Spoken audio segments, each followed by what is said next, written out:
사진 게티 이미지 뱅크. 당뇨병은 인슐린의 분비량이 부족하거나 정상적인 기능이 이루어지지 않는 등의 대사질환의 일종이다.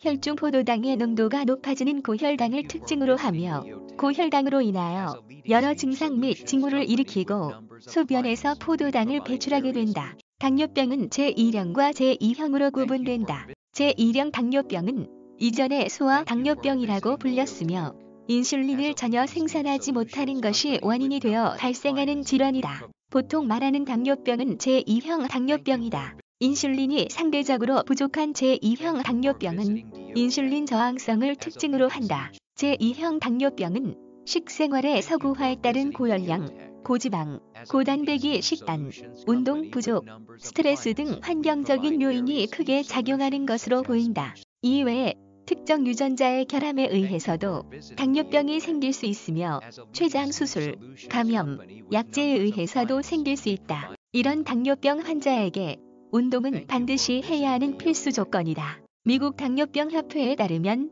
운동은 당뇨병 환자가 최적의 건강 상태를 유지하기 위한 중요 조건이다. 운동을 할 때 우리 몸은 연료를 필요로 하는데 이때 포도당과 혈당을 연료로 사용하게 된다. 이는 체내 혈당 수치를 떨어뜨리는 데 도움이 된다. 운동을 열심히 할수록 이 같은 효과가 커져 제2형 당뇨병을 일으키는 인슐린 저항을 떨어뜨리게 된다. 규칙적인 운동은 근육을 형성하고 지방을 태우는 데도 도움을 준다. 이는 인슐린을 사용하는 우리 몸의 능력을 향상시킨다. 당뇨병 환자는 운동을 통해 인슐린에 더 민감해지는 혜택을 얻을 수 있다는 것이다. 즉, 운동은 당뇨병 환자에게 단기적으로는 혈당 수치를 떨어뜨리고 장기적으로는 인슐린 감수성을 개선하는 데 도움을 준다. 이와 관련해 다이어비티즈 다소알지 자료를 토대로 당뇨병 환자에게 좋은 운동법을 알아본다. 1. 운동 수준. 운동에는 가벼운 운동,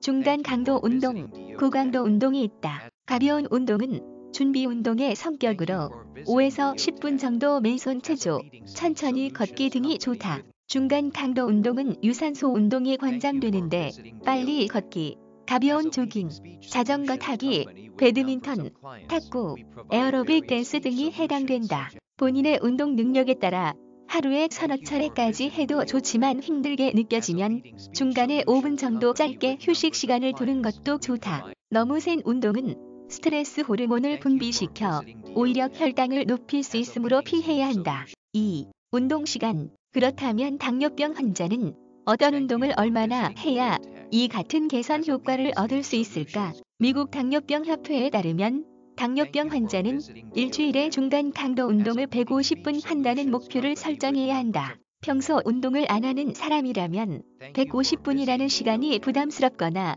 어렵게 느껴질 수 있다. 하지만 꾸준히 하다 보면 일상에서 지킬 수 있는 수준의 운동량이라는 것을 인지할 수 있게 된다. 처음부터 이 같은 운동 시간을 지키기 어렵다면 어떠한 운동이든 하지 않는 것보다는 하는 편이 좋다는 점에서 할 수 있는 범위 내에서 시작하도록 한다. 단, ADA는 이틀을 초과해 신체 활동을 거르는 것은 좋지 않다고 보고 있다. 적어도 매일 혹은 이틀에 한 번은 꾸준히 걷는 등의 운동을 하라는 것이다. 또, 걷기 운동은 느긋하게 풍경을 즐기며 천천히 걷는 것을 의미하지 않는다. 활기차게 걷는다는 느낌으로 한참 걸으면 땀이 나거나 제법 운동한 듯 힘든 느낌이 들어야 한다. 수영, 자전거 타기, 테니스 등 다른 형태의 운동도 마찬가지로 도움이 된다. 3. 주의해야 할 점. 운동 전에는 혈당 체크가 무엇보다 중요하다. 인슐린 주사를 사용하는 1형 당뇨 환자는 더욱 그렇다.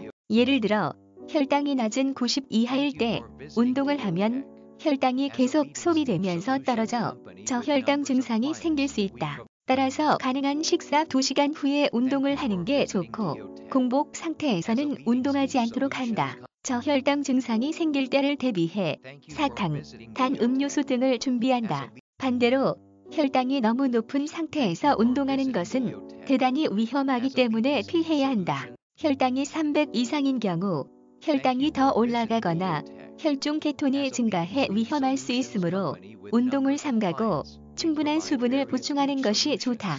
안전에도 주의가 필요하다. 특히 제1형 당뇨병 환자는 운동이 혈당을 급격하게 떨어뜨릴 수 있다.